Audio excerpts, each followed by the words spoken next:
Eh bien, rebonjour à toutes et à tous. Merci d'être avec nous sur cette Agora. Merci d'être avec nous sur les réseaux pour une nouvelle table ronde. Alors, dans le développement d'un nouveau vivre ensemble post-Covid, le service civique aura sûrement une place particulière dans la formation des jeunes. Depuis 10 ans, le service civique, c'est de la cohésion d'équipe, de la reconnexion aux valeurs, de l'épanouissement collectif, une appropriation de la vie citoyenne. Et nous allons évoquer tout cela en compagnie de 3 invités. Béatrice Engrand, bonjour, vous êtes présidente de l'Agence du service civique. Bonjour à toutes et tous. Et puis nous avons la chance d'avoir 2 volontaires en service civique. Arsène Grasso, bonjour. Bonjour. Et Katia Palanga, bonjour. Bonjour, vous êtes trompé de nom de famille. Deux. Vous avez inversé les noms de famille. Ah Moi, bon? c'est Katia Grasso. Alors c'est Katia Grasso et Arsène Palanga. Désolé, j'espère que sur les synthés tout va bien, c'est une petite erreur. Ça arrive des fois les coquilles dans les textes. Donc on va voir, je vais garder les prénoms, comme ça il n'y a pas de problème, il n'y a pas de confusion. On va commencer avec vous, Béatrice. Vous avez une vision très panoramique sur le service civique, hein, vous dirigez l'association, l'agence plutôt. Et donc le service civique, on peut redonner les grandes lignes à tous ceux qui s'intéressent au service civique qui sont avec nous sur cette table ronde. Donc depuis 10 ans, ça marche très fort. Donnez-nous les grandes lignes du service civique aujourd'hui.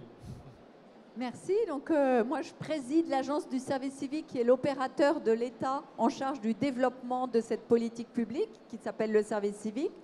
Et par ailleurs, l'Agence du service civique est aussi en charge de fonds européens, de programmes européens, le Corps européen de solidarité et Erasmus+ Jeunesse. Je le dis à cet endroit parce que j'expliquerai tout à l'heure comment on peut créer des parcours entre un service civique et un corps européen de solidarité. Le service civique, c'est une expérience offerte aux jeunes, une opportunité offerte aux jeunes de s'engager, de donner du temps pour des causes qui leur tiennent à cœur, pour des jeunes de 16 à 25 ans et jusqu'à 30 ans pour les jeunes en situation de handicap. En échange du temps donné dans ces causes, le jeune reçoit bien sûr une indemnité de 580 € par mois. Il reçoit aussi des formations et un tutorat. Le service civique peut s'effectuer dans des associations, dans des collectivités territoriales, dans des fondations ou dans des grands services publics de l'État. Les domaines sont extrêmement variés. Formellement, il y en a 10. J'en cite quelques-uns. Le sport, la santé, la culture, l'éducation, l'environnement, évidemment, très prisé par les jeunes. La solidarité, on en parlera avec Arsène. La santé, j'en ai déjà parlé. Donc voilà, 10 domaines. Et pour être extrêmement concrète, que fait un jeune en service civique? Il peut aller rendre visite à des personnes âgées dans un EHPAD, il peut aider des enfants à faire leurs devoirs, il peut lutter contre le gaspillage alimentaire dans des cantines, il peut effectuer des opérations zéro déchet sur les plages de Marseille, il peut évoluer ou faire fonctionner une cohorte de jeunes qui vont faire la promotion des gestes barrières dans des quartiers. Il peut, dans la ruralité, faire un projet constituant aller recueillir la parole des habitants de la ruralité pour garantir une transmission de l'histoire d'un territoire. Donc vous voyez, il y a énormément de possibilités parce que le but, c'est que le service civique ce soit ouvert à tous. Donc il ne faut pas qu'il y ait d'empêchement, d'où l'intérêt de cette indemnité, qui est quand même le garant de l'accessibilité, et puis la très grande diversité des missions pour que chaque jeune trouve la mission qui correspond à son aspiration.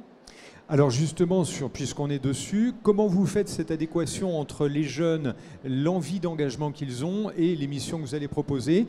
Vous avez un répertoire, une plateforme sur laquelle vous avez toutes les missions proposées. Le jeune va venir, c'est lui qui va se dire « Tiens, moi j'aimerais bien le secteur de la santé ou j'aimerais bien la solidarité. Qu'est-ce que vous avez comme offre ?» Et vous mettez en adéquation une demande et le jeune, c'est ça? Donc il y a une adresse magique, servicecivique.gouv.fr, c'est le site internet. Et voilà. Donc c'est une page qui fonctionne, qui a une dimension servicielle, qui met en fait en relation le jeune avec un organisme d'accueil. Et comment le jeune trouve sa mission? Il utilise le moteur de recherche. Il y a différents mots-clés. Les mots-clés les plus usités sont la thématique ou la géographie, le lieu de la mission. La localisation. La localisation. Exactement. On va voir avec tous les deux justement votre parcours, vous, ce que vous faites en ce moment. Arsène, donc on va commencer avec toi. Alors toi, comment tu as eu envie déjà de faire ce service civique, et puis comment ça s'est passé concrètement, puisque maintenant tu es dans une association qui s'appelle Hop Hop Food. Tu vas nous en parler un peu, vas-y. Oui, donc Hop Hop Food est une association de dons alimentaires entre particuliers. On a lancé une application qui permet aux particuliers de mettre des produits alimentaires dont ils n'ont pas besoin, voilà, pour ne pas gaspiller, pour ne pas jeter, et ça pourrait permettre à des personnes qui sont dans le besoin de pouvoir justement mieux manger. Et à côté, ils ont mis en place un réseau de garde-manger solidaires dans des milieux associatifs. Donc c'est des endroits où on met des armoires qui permettent à des gens à l'échelle du quartier d'aller mettre des produits pour des personnes qui en ont besoin. Donc moi, j'ai entendu parler de Pop Food en faisant des recherches. Au départ, j'étais bénévole et ils m'ont parlé de la possibilité d'être service civique, donc j'ai accepté. C'était en 2018, en même temps que mon Master 1 de droit social. Donc j'ai fait mon service civique en même temps que mon Master. Alors ça, c'est très important ce que tu dis là, c'est que en fait, on peut marier des études et les services civiques en même temps. Toi, c'était peut-être une envie de gagner de la maturité, d'avoir une expérience comme ça collective, et puis un engagement aussi auprès de la société. C'est très valorisant. Effectivement, pour moi, ça a participé à mon intégration aussi parce que j'étais arrivé en France en 2018. Donc je venais d'arriver, j'avais besoin de connaître les gens, d'aller à la rencontre des gens, de créer du lien. Et donc voilà, Hop Hop Food était un tremplin pour mon intégration à cette époque-là. Et au-delà, j'ai fait de bonnes connaissances, j'ai appris beaucoup de choses. Et en même temps, de me sentir acquis à une cause, pour moi, c'était important. Et dans ce que dit Arsène, il faut retenir que le service civique, c'est un statut. Donc on n'est ni bénévole, ni salarié, ni stagiaire, on est volontaire, ça veut dire qu'on s'engage sur sa propre initiative. On ne doit pas faire un emploi au rabais, hein. On n'est pas non plus bénévole, c'est vraiment un statut qui est d'ailleurs assimilé au statut des étudiants, ça donne les mêmes droits, non, théoriquement les mêmes réductions, hein. C'est important de le souligner. Très important de le souligner, et comme tu en témoignes, Arsène, on peut mener les études avec le service civique, ça c'est très important. Katia, toi ton expérience, donc c'est plutôt dans la santé. Raconte-nous un peu ton parcours aussi. Oui, du coup, moi j'ai Bac plus 4 en cinéma avant, et je voulais me réorienter dans la psy, et je n'ai été prise que à la licence psy à Paris 8 en distance. Et du coup, je voulais pas rien faire de mes journées. Donc, je m'étais dit, je vais faire un service civique parce que mon frère en avait déjà fait un. Et donc, je suis au CRIPS. Donc, c'est le Centre régional d'information et de prévention du sida et de la santé. Donc, mon service civique, c'est surtout sur la santé sexuelle, l'éducation sexuelle auprès des jeunes. Donc, je suis dans le pôle prévention jeunesse. Aussi sur la santé mentale, sur les usages de drogue. Et je suis avec, du coup, des jeunes, publics prioritaires, migrants, handicap, et des jeunes en général de 13 à 25 ans. Et moi, du coup, d'avoir un service civique, ça me permet, par rapport à mon parcours professionnel, d'avoir une expérience en plus, et surtout que ça me permet de faire des formations aussi au sein de mon service civique, donc des formations par rapport à la santé mentale et à la santé sexuelle. Alors, très important ce que tu soulignes aussi, on a vu avec Arsène, on peut poursuivre ses études pendant le service civique, et deuxièmement, on peut se servir du service civique pour, en prévision et dans la perspective d'un métier, se dire, tiens, je vais acquérir une expérience forte, valorisante, que tu pourras aussi mettre dans le CV et puis valoriser, parce que c'est quand même, on va parler de la durée, mais donc il y a cette partie importante que le service civique peut valoriser une formation d'études et donner des atouts supplémentaires pour un job. Après, vous confirmez, Béatrice, hein? Oui, le service civique, en fait, c'est une expérience, c'est aussi une expérimentation, c'est-à-dire qu'on s'engage dans un domaine vers lequel on a une appétence, mais on peut aussi s'apercevoir en cours de service civique que ce domaine, il nous plaît beaucoup, mais que, alors qu'on y avait pensé s'y engager dans sa vie professionnelle, finalement, on n'a pas très envie, ou au contraire, ça confirme une vocation, pour employer un terme philosophique. Et ça, il me semble que c'est une occasion unique pour des jeunes à un âge de la vie où forcément on s'interroge, et c'est bien normal, d'aller vérifier ce vers quoi on a envie de se diriger. Et surtout, on le fait dans un cadre qui est protecteur, puisque ce n'est pas un premier emploi. Donc, on peut prendre des initiatives sans risque. Et puis, on est accompagné aussi par un tuteur qui est formé à l'accompagnement des jeunes et qui va, tout au long de l'accomplissement de la mission, aider le volontaire à prendre conscience des compétences qu'il acquiert et sur les 3 derniers mois du service civique également, faire ce qu'on appelle l'accompagnement au projet d'avenir pour aider le volontaire à organiser la suite de son service civique, prolonger par un bénévolat, chercher un travail, reprendre une étude ou autre. Mais le but, c'est de ne pas laisser le volontaire sur le bord de la route à la fin de la mission. Tout à fait, donc un encadrement, un accompagnement très sérieux, très solide, avec cette relation un peu mentorat, tutor, référent, qui est toujours intéressante à lier dans la vie, parce que c'est enrichissant. On parle peut-être des durées, et puis après on va parler de la grande variété des missions. Si on est sur la durée, Béatrice, on s'engage dans cette action de volontariat pour combien de temps ? Oui, alors la durée de service civique, c'est légalement entre 6 et 12 mois. Dans la moyenne statistique, c'est 8 mois. Souvent, les missions, par exemple, à l'international, sont de 10 à 12 mois. Parfois, les étudiants préfèrent choisir 6 mois parce qu'ils font leur service civique, par exemple, en janvier, quand ils se sont aperçus que le cours dans lequel ils s'étaient inscrits ne leur correspond pas à leur aspiration. Voilà, mais la moyenne, c'est 8 mois. C'est ce qu'il faut retenir. Voilà, et qu'on peut faire justement sur une année scolaire. Absolument, avec un petit peu de diversité. Tout à fait. Mais on peut rentrer, et c'est ça qui est formidable, c'est qu'on rentre à tout moment en service civique. Il y a en permanence des missions sur le site internet. En ce moment, c'est des dizaines de milliers de missions. Ça doit être 80 000 offres en ce moment, donc, et 3 fois plus de candidats que d'offres quand même. Ah oui, quand même. Pour souligner le succès dont vous parliez en exergue. Tout à l'heure. Mais beaucoup de possibilités.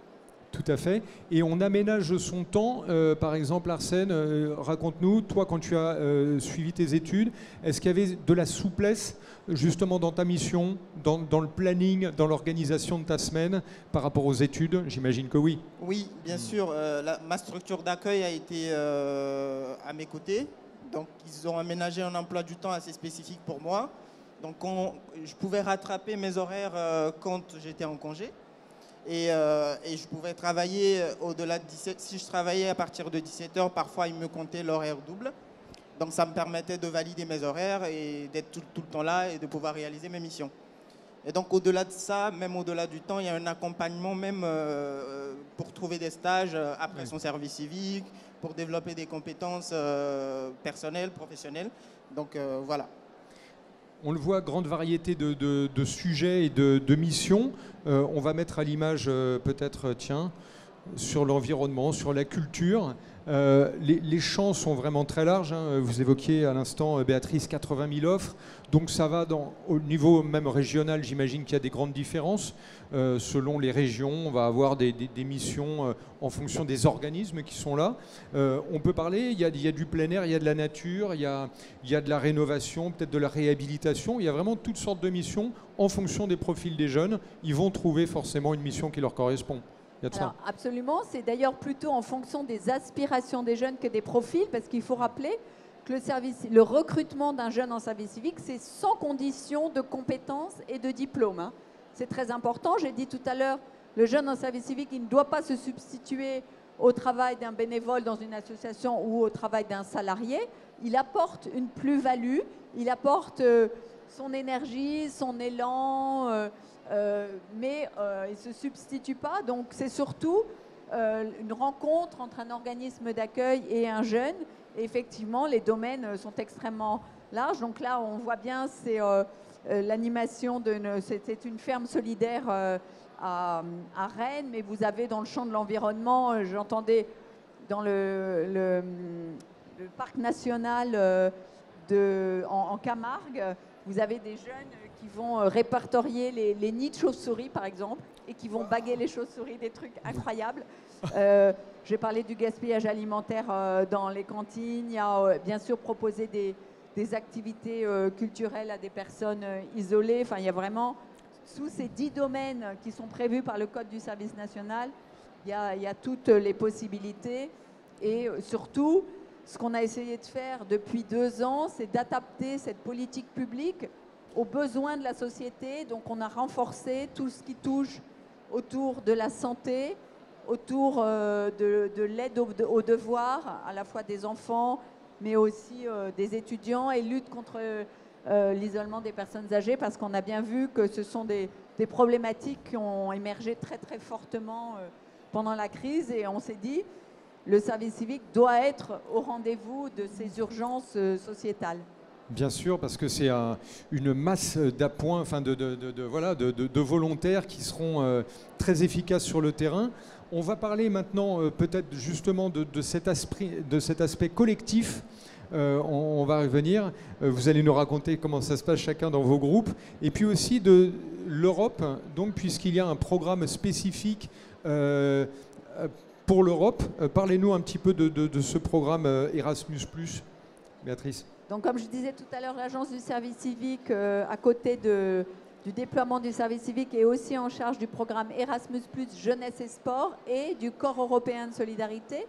Le programme Erasmus+, Jeunesse, qui s'appelait avant l'Europe pour la jeunesse, non, ça ne s'appelle plus comme ça, je ne sais plus, mais enfin, Erasmus+, Jeunesse et Sport, ça offre la possibilité à des jeunes de faire en collectif donc, des échanges de groupe, principalement grâce à des associations culturelles, sportives, solidaires. Ce sont des expériences qui ont lieu hors de l'école, hors de la formation, hein, la différence du programme Erasmus+ étudiant que tout le monde connaît.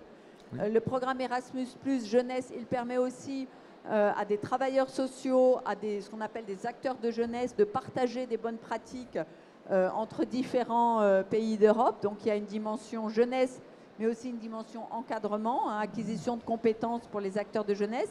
Et le Corps européen de solidarité, c'est un programme de volontariat qui peut s'effectuer entre 2 et 12 mois en Europe, mais aussi sous forme de projets solidaires en France, et grâce auquel les jeunes donc, vont aussi recevoir un accompagnement, une aide au logement, une aide au transport, ce qu'on appelle l'argent de poche dans le programme européen qui correspond à l'indemnité dans le service civique. Donc là, on voit les bénéfices pour les jeunes sont à peu près les mêmes que pour les services civiques, hein, le gain de confiance en soi, la capacité à évoluer dans un collectif, la prise d'initiative. S'ajoute, concernant l'expérience européenne, évidemment l'acquisition d'acquisition linguistique, de la langue, bien sûr, de langues étrangères, l'anglais, l'espagnol, l'allemand. Et puis, ce que j'aime bien rappeler aussi dans cette expérience européenne, le jeune va davantage s'interroger sur son identité puisqu'il va être à l'étranger. Donc forcément, quand on est à l'étranger pour un séjour, on est toujours interrogé sur son pays d'origine. On est un peu l'ambassadeur de son pays. Donc ça interpelle aussi sur ses propres racines. Donc il y a un travail sur la citoyenneté, la jonction entre la citoyenneté, un travail inconscient hein, sur la jonction entre la citoyenneté française et européenne. On se redéfinit à chaque fois en se présentant. Tout à fait. Et ces programmes seront vraiment particulièrement valorisés à partir de janvier prochain, puisque la France prendra la présidence du Conseil européen pour ce qu'on appelle la PFUE, présidence française de l'Union européenne. Il faut savoir que le service civique est compatible avec un CES, avec un corps européen de solidarité. On peut faire un service civique 6 mois, 8 mois et enchaîner par un CES ou l'inverse. Bon, dans la plupart des cas, c'est d'abord service civique national, puis CES. Et c'est bien parce que pour des jeunes qui seraient un petit peu hésitants à faire un séjour à l'étranger, ils peuvent profiter du service civique pour travailler avec leur tuteur ou leur tutrice sur leur séjour européen qui suivra. Donc cette logique de parcours, elle est vraiment importante. Très, très valorisant. On en vient à l'esprit collectif, on le voit à l'image là, ces jeunes qui sont dans un très bon moment de partage. Katia, par exemple, dans le quotidien, dans la mission que tu accomplis, alors il y a une partie, on va dire, assez sérieuse dans l'accompagnement sur la santé que tu fais, mais après, dans cet esprit collectif qu'il y a dans le service civique, avec les autres jeunes que tu rencontres, comment ça se passe? J'imagine c'est très... soudé, il y a un esprit un peu de corps. Collaboration, les non autres jeunes, les jeunes que je rencontre de l'association ou les jeunes Oui. du service civique? Du service civique, Du service civique. Oui. Bah, on est toutes copines. Voilà, c'est ça, bah oui. Et je sais pas, on a chacune, elles ont toutes des tutrices, je suis seule avec un tuteur et on a chacune des missions différentes. Mais après, on se retrouve sur plein de missions, on fait des choses ensemble. Après, on a des missions définies, mais après, c'est nous qui choisissons un peu vers où on veut aller. On peut aller vers d'autres gens de l'association si d'autres choses nous plaisent. Mais après, on est souvent ensemble, en fait. Donc, non, ça se passe très bien. Ah bah oui, mais je sais que ça se passe très bien, mais je voulais justement que tu nous racontes à quel point ça se passe bien. Toi, tu es parti pour combien de temps, là, dans ta mission? C'est une mission de 8 mois. 8 mois, ce qu'évoquait Béatrice tout à l'heure, c'est un peu... Et toi, Arsène, un petit peu plus long, je crois. Hein? Moi, j'avais fait une mission de 12 mois. 12 mois, voilà, sur l'année. Oui, parce Très bien. qu'Arsène, il vient du Togo, donc souvent les missions internationales, à l'envoi ou à l'accueil, elles sont plus longues. Tout à fait. Et on voit bien le collectif, ça se passe dans l'émission, ça se passe aussi, la dimension collective, elle se met en œuvre dans le contact avec le public, évidemment. Hein, et c'est vrai que ces missions de contact avec le public, ça génère de la mixité sociale, on découvre des gens d'autres milieux. Et puis le collectif, c'est aussi le collectif virtuel, de rejoindre une communauté de jeunes. Hein. J'ai dit tout à l'heure, plus d'un demi-million de jeunes qui ont fait leur service civique depuis 2010, 141 000 en 2019, 132 000 en 2020. Pour 2021-2022, on a une cible à 245 000 parce qu'on a eu des moyens supplémentaires. Donc il y a aussi ce sentiment d'appartenance à un grand programme collectif qui permet de se retrouver sur les réseaux sociaux, sur des newsletters, etc. Vous l'évoquez à l'instant, c'est une communauté aujourd'hui qui est en train de grandir avec des liens qui vont se renforcer au fil des années. Tous les deux, cet engagement, parce que on est sur la base du volontariat, il faut le rappeler, hein, c'est un engagement personnel. Donc toi, il y avait un peu cet aspect, Arsène, de te dire, tiens, j'arrive en France, je veux tout de suite rentrer de plein pied, être acteur de la cité, voir comment je peux m'insérer là, ici, comprendre les choses, comment tout ça fonctionne. Il y avait cette volonté-là? Oui, et c'est parti de là, tout est parti de là, jusqu'à ce que je n'accepte la mission de service civique, et même bien au-delà, parce qu'aujourd'hui, après ma mission, c'est vrai que je suis en activité, mais tous les week-ends, quand il y a une activité de mon association, je n'hésite pas à me proposer pour aller porter main. Voilà. Tout à fait. Et alors toi, Katia, c'était quoi le déclenchement de te dire, tiens, parce que tu avais fait tes études de cinéma, tu disais, et petit changement d'orientation, tu te dis, tiens, je vais m'engager. C'est venu comment? Moi, de base, j'étais bénévole au planning familial et au Genepi. Bon, le Genepi s'est dissous, mais je voulais faire tout le temps dans la santé sexuelle. Et du coup, moi, je veux faire de la psy, mais plutôt vers tout ce qui est santé sexuelle, études de genre... Bon voilà, sous le prisme du féminisme. Et du coup, je m'étais dit, je vais chercher un service civique qui justement englobe la santé sexuelle et toutes ces questions-là, parce que pour moi, c'est très important, surtout auprès des jeunes. Et oui, je pense que le déclencheur, mon frère avait fait un service civique auprès de demandeurs d'asile à Montreuil. Et ça lui a bien plu, même si c'était un peu compliqué. Mais du coup, ça m'a donné envie. Donc ouais, et c'est surtout un moment aussi vu que je suis à distance en psy, c'est aussi un moment pour réfléchir et pour découvrir un peu justement le monde professionnel, parce que je pense que je ne l'aurais pas découvert autrement. Donc c'est un moyen plus facile de s'insérer justement dans le monde du travail. Et ce sera un plus sur un CV, ce sera Absolument. aussi un plus sur un Master 2. Tout à fait. Donc voilà, il y a un effet, on est dans les autres, on s'aide aussi soi-même. Pardon Arsène. Non, je voulais juste dire que c'est un plus au moment des recrutements. Moi, je me rappelle que j'arrivais à faire télécharger l'application Hop Hop Food aux recruteurs pendant les entretiens. Et c'était vraiment génial. Parce qu'au final, ça a contribué à mon insertion en Master 2. Et aujourd'hui, j'ai pu décrocher mon CDI grâce à ça aussi. Parce que j'ai connu des personnes pendant mon service civique. J'ai rencontré des gens qui étaient des professionnels dans le milieu auquel j'aspirais. Et après, ça a participé à mon insertion professionnelle. Exactement, ça apporte une expérience très terrain qu'on peut retrouver dans l'alternance. On en parle beaucoup sur ce salon de l'alternance, d'avoir une certaine maturité par rapport soit au monde de l'entreprise, des codes qu'on peut retrouver dans l'entreprise. Et ce service civique, ça va être un super, à la fois un essai, voilà, voir si le métier me plaît, et puis aussi un apprentissage un peu accéléré de tout ce qu'on peut trouver dans un métier après quand on va postuler. C'est un peu Absolument, et c'est l'apprentissage dans un cadre bienveillant, à la nuance près, dans votre comparaison par rapport à l'alternance, que l'objectif initial du service civique, comme d'ailleurs le Corps européen de solidarité, c'est vraiment de viser l'engagement, de viser la solidarité, la cohésion nationale, la cohésion sociale. Et il se trouve qu'au fil des années, il s'est avéré que le service civique, on a constaté que le service civique développe l'employabilité, que c'est un plus sur un CV. Mais il ne faut pas perdre de vue que le but, c'est l'idéal de l'engagement de cette société solidaire, que les jeunes soient conscients de la nécessité de construire une société de cohésion. Et c'est pourquoi on est 2 fois plus heureux quand des jeunes qui ont été en service civique, évidemment quand ils trouvent du travail après, tant mieux.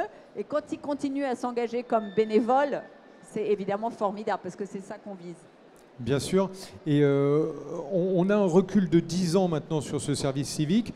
Il y a eu plusieurs tentatives, parce que depuis la fin du service militaire, on se disait, tiens, comment on peut réimpliquer les jeunes dans le vivre ensemble, dans ce sentiment d'appartenance à la société. Alors déjà, le service militaire avant, en France, c'était beaucoup les hommes, il y avait très peu pour les femmes. Là, le service civique, c'est équivalent. Peut-être en chiffres, vous pouvez nous dire, Béatrice, au niveau de l'engagement, on a quoi comme pourcentage? C'est à peu près équilibré entre les garçons et les filles, les jeunes qui s'engagent dans le service civique? Alors, comme dans beaucoup de cas, quand il s'agit de questions qui ont trait au lien, il y a plus de filles, c'est 61% de filles et 49% de garçons. Donc on a un effort à faire aussi pour convaincre les jeunes gens. On a différents, par exemple, on s'appuie beaucoup sur l'émission Dans le sport pour faire venir les jeunes gens, mais il faut être prudent parce que je ne veux pas renforcer les stéréotypes de genre, je m'en voudrais. Voilà, tout à fait. Effectivement, il y a plus de filles, donc il y a un travail à faire parce que cette question du lien, de la solidarité, c'est forcément une question qui doit toucher tout le monde. Absolument, absolument. Avec une grande variété. Je vois l'heure qui tourne, il nous reste une petite poignée de minutes. Le site, on peut rappeler donc le site d'accès, la plateforme, c'est donc servicecivique.gouv.fr. Absolument. Très bien. Donc là, on pourra avoir une idée à la fois des missions, à la fois en fonction de la géolocalisation. On peut rappeler les conditions d'accès, donc c'est entre 16 et 25 ans, c'est ça ? 16, 25 ans jusqu'à 30 ans pour les jeunes en situation de handicap, pour une durée de 6 à 12 mois, en moyenne 8 mois. On touche une indemnité de 580 € par mois. Cette indemnité peut être rehaussée sur critères sociaux, notamment pour les boursiers de l'enseignement supérieur. Ça peut être une réévaluation de l'indemnité de 100 € supplémentaires. Et on peut effectuer son service civique dans des associations, dans des services publics comme l'éducation nationale, les préfectures, etc. Et dans des fondations et des collectivités territoriales. Exactement, avec une couverture nationale et puis également, on en a parlé tout à l'heure, le corps européen, on peut aussi aller à l'international. Quand on est en service civique, on cotise à la retraite, c'est important ça. On cotise à la retraite aussi. Voilà, on accumule des trimestres, donc c'est aussi un atout. 24 trimestres. J'ai eu 4 trimestres, moi. Oui, 4, pas mal. C'est ça. Et surtout, encore un point, on peut activer ce qu'on appelle le compte d'engagement citoyen. Le compte d'engagement citoyen, si le jeune l'active, ensuite, ça lui permet de déverser des droits dans son compte personnel de formation. Tout à fait. Et ça correspond à 240 €.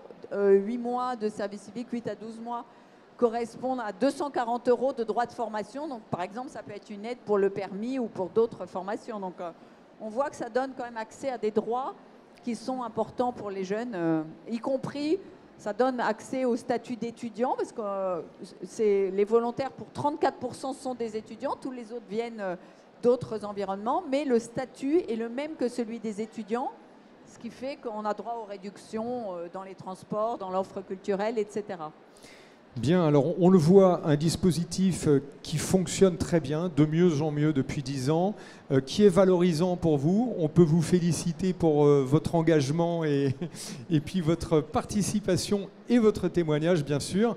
On vous donne rendez-vous donc sur la plateforme servicecivique.gouv.fr. Il y a un stand également ici sur le salon, hein, Béatrice? Absolument, puisque donc l'Agence du service civique est un opérateur du ministère de l'Éducation nationale et de la jeunesse et des sports. Donc nous sommes à 50 mètres sur le site du ministère.